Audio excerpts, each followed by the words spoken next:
네, 글로벌 전략까지 시작하겠습니다. 자, 먼저 오늘 한국 증시가 어떻게 출발하게 될지 한번 예상해 보겠습니다. 미국 시장에 상장된 한국 지수, 오늘 양한 선물과 코로 ETF, EWI ETF 모두 다 플러스고요. 특히 이제 코로는 좀 더 집중된 상승을 바라볼 수가 있겠습니다. 신한투자증권 황유연 PB팀장님과 함께하겠습니다. 안녕하십니까? 네, 안녕하세요. 네, 코스피가 새로운 영역에 좀 들어갔으면 좋겠습니다. 일단 새로운 역사를 썼는데 추가 상방 여력 얼마나 보시는지 한번 결론부터 들어본다면 어떻습니까? 굉장히 어려운 질문인데요. 일단 이번 주 상승은 조금은 예상되어 있을 수도 있습니다. 왜냐하면 이번 주에 선물옵션 동시 만기일이었죠. 그런데 외국인들의 포지션이 급격하게 조금 상방으로 치우치는 흐름이 화요일부터 나타나기 시작했고요. 이제 그런 매크로 지표까지 잘 나오면서 외국인들이 현선물 동시 매수가 들어오면서 지수는 사상 최고치에 이제 거의 다 왔습니다. 그리고 오늘도 어떻게 보면 또 깜짝 상승이 나올 수도 있는 위치까지는 올라와 있기는 합니다. 다만 이제 이 이유가 문제일 것 같기는 한데요. 오늘 지난 밤에도 미국 증시가 양호했고 우리나라 증시도 오늘 특별한 악재가 없고 그다음에 특히 코스닥 같은 경우에는 대주주 양도소득세 이슈에 대해서 또 발표에 대한 기대감도 같이 있기 때문에 이런 부분들 맞물린다라고 하면 장중에 좀 깜짝 상승도 많이 나올 수 있을 것 같습니다. 다만 우리가 만기일 전후 흐름들을 항상 좀 보면 이제 만기일 날 좀 급등을 하게 된다라고 하면 만기일 이후는 조금 쉬어갈 수 있는 그런 좀 약간 공백이 좀 있을 수 있거든요. 그래서 그 부분만 좀 조심한다라고 하면 일단은 오늘 양호한 만기, 좀 상승 만기도 좀 예상하는 바입니다. 그래서 일단은 대형주 위주, 당연히 지수가 상승하고 외국인들이 산다는 거는 대형주 위주의 플레이가 좀 나올 수 있겠죠. 그래서 일단은 오늘 시가총액 상위 종목들 위주로 쭉 보시면 될 것 같고요. 특별한 악재가 없는 상황이기 때문에 일단 보유한 포지션 그대로 가시면 일단은 되고 내일 오늘 상승 이후에 다음 주에 좀 하락이 나온다고 하더라도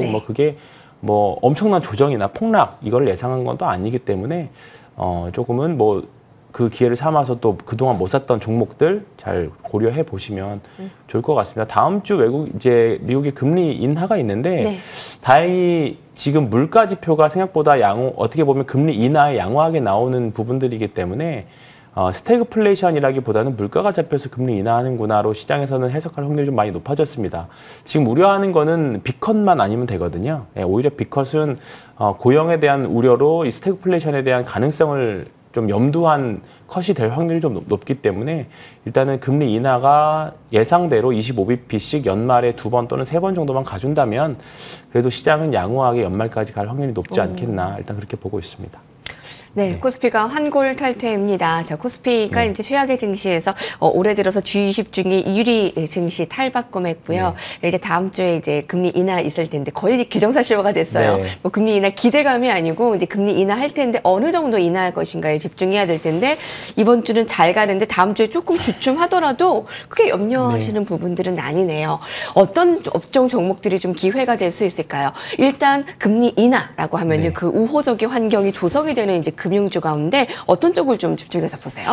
금융주 중에서는 단연코 증권주가 되겠죠. 사실 증권주가 지난번 이제 밸류업부터 시작해서 상법 개정안, 자사주 이슈 여러 가지 맞물려서 지금은 어제는 금융주 전반적으로 좋긴 했습니다만 금리 인하의 채권의 비중이 높은 증권주들이 좋을 수밖에 없는 상황입니다. 그리고 특히 증권주 중에서는 자사주 비율이 높은 종목들도 꽤 많이 있기 때문에 자사주 소각에 대한 이슈로 맞물려서 그런 소형 증권사들도 좋은 종목들이 많이 보입니다. 일단은 서두에 말씀드렸던 것처럼 개별 이슈로 자사주 소각 이슈 이런 이슈로 올라간다고 하면 중소형 증권주들이 좀 튀기는 많이 올라갈 확률이 좀 높긴 하겠습니다만 일단 미래에셋증권이나 한국금융지주 같은 대형사 위주로 일단은 접근하시기를 좀 말씀드리겠고요. 사실 어떤 섹터를 증권주 내에서 어떤 종목을 사셔도 크게 그렇게 불리한 위치는 아니라고 봅니다. 투자자분들이 생각하시기에 내가 좋아하는 위치에 있는 종목들 그리고 PBR 기준으로 좀 많이 싼 종목들 위주로 좀 많이 고려해서 보신다라고 하면 그래도 연말까지는 또 양호한 한 석 달 정도 조정 양호하게 나왔기 때문에 충분히 올라갈 수 있는 탄력 이나 위치는 다 만들어졌다고 보기 때문에 증권주는 조금 상대적으로 기술주나 바이오텍에 비하면 좀 느릴 수 있지만 느리다고 생각을 하실 수도 있지만 네. 최근에 뭐 미래에셋증권 같은 주식들 올라오는 거 보면 변동성이 단연코 이제 뒤지지 않거든요. 올 5월달, 6월달에 보여줬었던 그 정도의 상승 탄력을 또 보여주고 있기 때문에 충분히 지주사나 그다음에 증권주 위주로는 한번 관심 가지고 보시는 것도 연말까지 좋을 것 같습니다. 네. 네, 좀 수익 많이 나셨으면 좋겠습니다. 여러분들의 국내 증시 포트폴리오에는 어떻게 가지고 가시나 참 궁금한데 아마 삼성전자나 SK 하이닉스를 비롯한 반도체는 어느 정도 비중을 안 가지고 가시는 분들이 없을 겁니다. 삼성전자 7만 전자 다시 등극을 했고요. SK 하이닉스는 7거래 연속의 상승인데 투톱과 또 이 담아야 할 쪽을 어떻게 보시나요? 일단은 오늘 또는 다음 주까지 한정으로는 무조건 대형주 위주입니다. 일단 대형주 위주가 당연히 유리한 위치에 있고요. 어제 하이닉스가 30만 원을 넘어가면서 이제 최고점, 이제 장중 최고점에 이제 얼마 남지는 않았습니다. 근데 이제 오늘도 아마 장중에 그 이상을 넘어갈 확률이 좀 매우 높은 위치에 들어와 있는데요. 하이닉스가 다시 한번 그래도 좋은 기사들이 또 흐름이 나오고 있습니다. 마이크론이 HBM에 대한 공급 이사가 가장 먼저 나올 거라는 기사들이 좀 있었지만 역시나 하이닉스가 가장 먼저 빠를 거다라는 뉴스가 또 나왔고요. 그리고 실제로도 하이닉스가 가장 높은 상황 확률이 좀 높은 것도 사실입니다. 물론 이제 12단으로 가게 되면 또 어떻게 판이 재편될지는 모르겠습니다만 일단은 지금 구간에서는 여전히 HBM에 대한 가장 높은 협상력을 가지고 있는 구간이 하이닉스이기도 하고요. 그래서 일단은 레거시 반도체 쪽보다는 결국 시장에 이익을 가져다 주거나 최근에 낸드라던가 디램이라던가 가격이 상승하긴 했습니다만 결국은 이쪽에서는 사실 매출은 많이 나오지만 영업이익률이 좀 낮거든요. 결국은 회사의 영업이익률을 높여주고 좀 성장을 계속 부여하는 거는 HBM일 수밖에 없습니다. 그래서 이쪽에서 가장 강점을 가지고 있는 하이닉스 그리고 하이닉스와 연관되어 있는 소부장 쪽을 먼저 집중하시고 전자도 사실 많이 올라왔죠. 삼성전자도 일단 이제 삼성전자는 공급 기사가 나와야 됩니다. 그거를 확인하고 사도 사실 전혀 늦지 않다라고 봐요. 네, 지금의 상승은 일단 외국인들이 한국 시장을 사면서 전체적으로 한국 자체를 사는 그런 구간이기 때문에 삼성전자도 같이 올라온다라고 보는데 확실히 어제 삼성전자와 하이닉스의 상승률에서부터 분명히 차이가 나는 걸 보실 수 있었던 것처럼 지금 일단 HBM에서 강점 가지고 있는 하이닉스를 먼저 두시고 그리고 이와 연동되어 있는 HBM 소부장들 같이 보시는 게 좋지 않을까 생각합니다. 네, SK 하이닉스가 조금 더 위에 있네요. 당분간 현재 기점에서는 그와 관련한 HBM 쪽 그리고 삼성전자는 그 후에 봐도 좀 늦지 않겠다라는 부분들 살펴볼 수 있겠는데 자 반도체 봤다면 여러분들도 포트폴리오에 황유연 팀장님과 함께하는 조선주, 조선기자재주들 빼놓을 수 없습니다. 일단은 수익을 좀 더 극대화시키고 계실 테고요. 일단 종목들 가운데 HD 현대마린 엔진이 저희 상승률이 시컬 높습니다. 네. 그와 관련한 전략도 좀 세워주시죠. 많이 올라와 있죠. 이번 주엔 지난주에는 조금 조정 나오긴 했습니다만 전혀 두려워하실 필요는 전혀 없다라고 봅니다. 그러니까 이번 주에 조선주들이 조금 쉬었던 이유, 삼성중공업이 그나마 좀 버텨줬지만 전반적으로 지금 투자 경고 붙어 있는 몇몇 조금 작은 조선주 기자재 업체들 빼고는 굵직한 종목들이 이번 주에는 그렇게 썩 시장 대비 만족할 만한 성적을 보여주지 못했어요. 이 부분들이 이제 반도체 섹터가 갑자기 이제 분위기가 좋아지면서 일정 부분 시장의 수급을 뺏어갔다라는 정도로만 해석하면 좋을 것 같습니다. 결국은 반도체도 이 정도로 과열로 올라가면 일정 부분 더 조정이 나올 텐데 그러면 가장 먼저 큰 자금들이 올 만한 섹터가 사실 조선주밖에 저는 없다라고 보거든요. 그렇기 때문에 조선주, 특히나 엔진 쪽과 관련된 기자재 쪽은 내년까지도 계속 공급 부족이거든요. 그러니까 계속적으로 조선에 대한 수요를 늘어가는데 아직 엔진 업체들이 그만큼 이제 캐파 대응을 아직은 많이 못하고 있어요. 그렇기 때문에 내년에는 엔진 쪽 가격도 상승 가능성이 좀 매우 높은 위치에 있습니다.